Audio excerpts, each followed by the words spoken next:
sa mga batang estudyanteng nag-aaral dito sa Better Living sa Don Bosco National High School.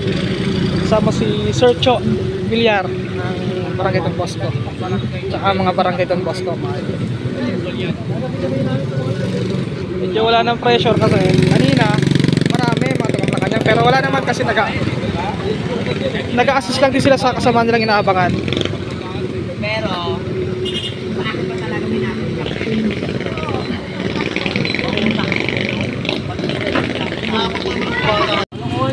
Yan mga idol, oh. Safety mga estudyante. Dami po. Narito ang veterano ng TVS, paring OG.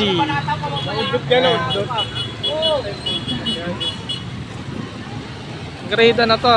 Ano to, mga senior high school na yata itong lumalabas.